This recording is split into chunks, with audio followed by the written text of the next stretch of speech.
Hey guys, Marble Tyler here, and yeah, so you may have seen my awful video, which was the Halo references. Now the reason it was awful is I just can't stand my commentary in that. I really should have put some more coffee in me before I recorded that, so I do apologize for the awful quality. But, as you may have heard me talk about, I've seen the movie twice. I was able to see it with two different sets of friends, and yeah, so I have a pretty good rundown of how I feel about the movie, and so let's get started. So, first of all, the plot is, well, let's go over what it is. So the whole thing is there's the Oasis, and it's more or less this virtual world. It's a game that involves VR, and there's Oasis headsets. I did notice there's some like Vive headsets, so compared to like real world stuff, there's an HTC Vive headset, or set of headsets. I guess it's different companies running this game. Virtual world. It's basically the best thing ever. It's got every movie, every video game, every comic reference you could possibly imagine. Those three things in specific.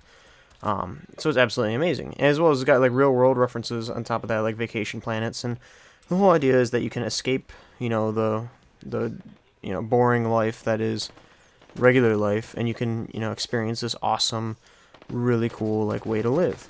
It's a pretty cool idea. I mean, I feel like it's a good premise for the movie, and I guess there's also like some historical things that happened that kind of ruined the world, not destroyed it, but just kind of made life unbearable. So it's really cool, and the whole driving force of the movie is that the creator passed away, and that there's a competition to win more or less his stock in the company, essentially owning the company and $500 trillion. Big amount of money, and the biggest thing you need to know is it's a really, simplistic plot just to throw in all these really cool mashups and everything. And honestly, like, the plot is interesting, at least. You do get to follow it. There are parts I don't like, and I'll talk about that later, but it's a very simple premise that allows you to have these really cool, nerd mashups of movies, video games, all different characters, and it's pretty awesome, honestly. So I want to talk about the animations, because a lot of this is virtual, so, like, the main character most of the time is a virtual avatar and all these other things. And honestly, animation, CGI, all that stuff, it's pretty spot on. I don't really have any complaints. I mean, everything looks really good. They've managed to recreate all these different things in this virtual and digital world. It's really interesting. It's really good. I'm a fan. Yeah. So I mean, that's just the truth of it. It looks really good. There's really no complaints. I mean, it's gorgeous.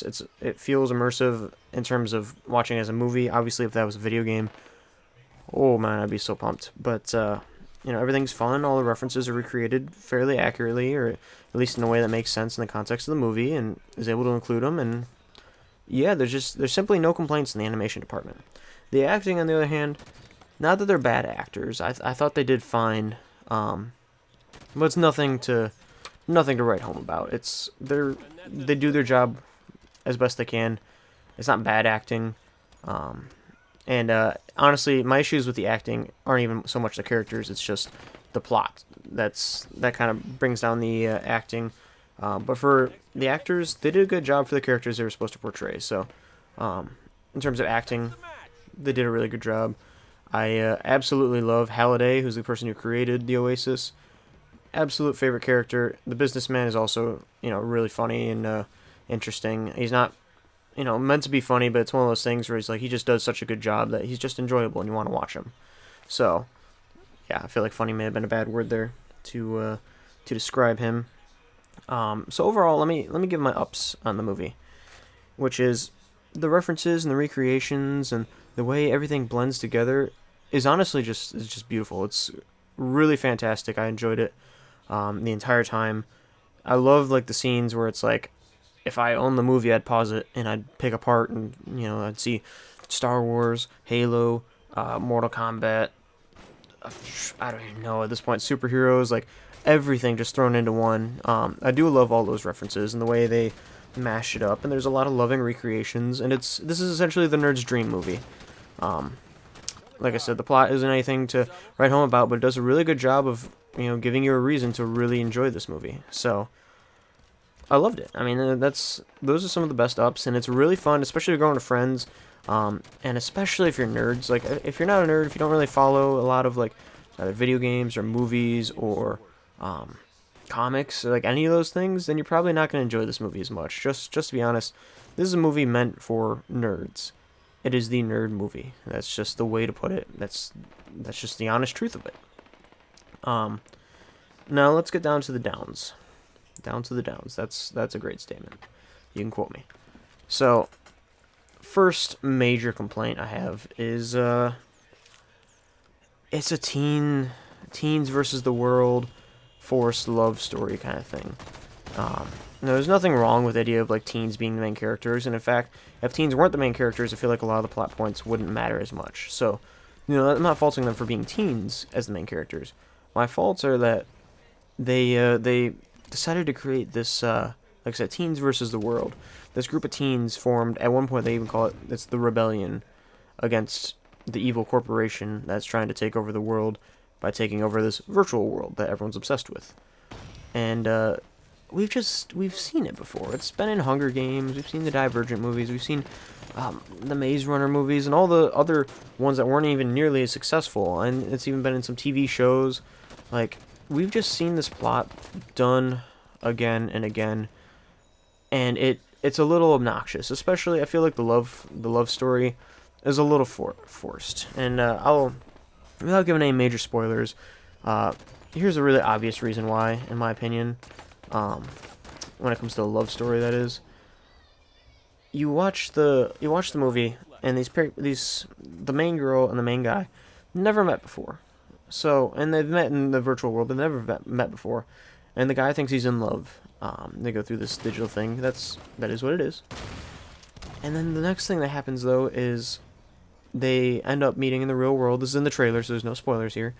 They end up meeting in the real world, never met each other, and like within about 3 minutes of talking, he like brushes her hair back, and then brings his hand along her chin, and it's just kind of like, it's a little creepy. You've never met. It's not like you guys are in love or anything like that, so it's kind of obnoxious, this whole teens versus the world, and it's really weak. That's just the truth of it.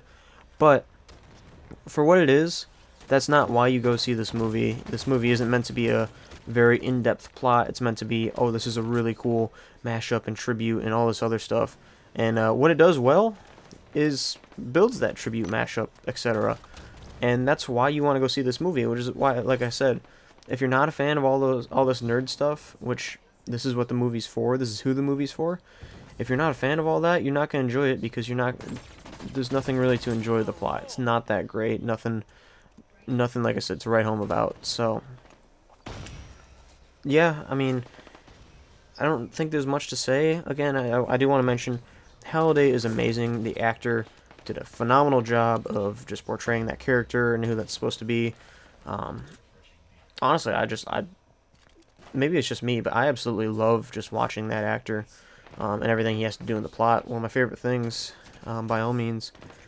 But yeah, I think other than that, I've more or less covered the basics. I mean, there's nothing that I could tell you here that you probably wouldn't understand from the trailers about the movie and about, what it's all about and all the references. So if I give it a score, and keep in mind, I'm reviewing this as a video gamer and a nerd, I'm going to give it an 8 out of 10. Because while the plot, the overarching plot is probably one of the weaker points, all of the side subplots, besides the love story, do a really great job. And it's really enjoyable to watch the entire time. It achieves what its goal was to create this awesome movie of references and compilations and all this other stuff, and it's a tribute to all those things. And it's not even just 80s, like, a lot of it was like, oh, 80s things. Not even close. Like, there's a ton of modern stuff, and it feels like a just tribute to video gamers and nerds. And I loved it. I mean, that's just the end of it, is like, it's just a really, really fun movie. So if you're a nerd, I highly suggest you go check this out. I guarantee, even if you hate the plot, which I know, especially for people that are very critical of movies, you will hate the plot, but it's a really fun movie, honestly. So that's what I gotta say. Check back to STG. We do all kinds of movie reviews. I talked about the Halo references in my past video, and we're all kinds of video game stuff. So come back to STG. We'll see you next time.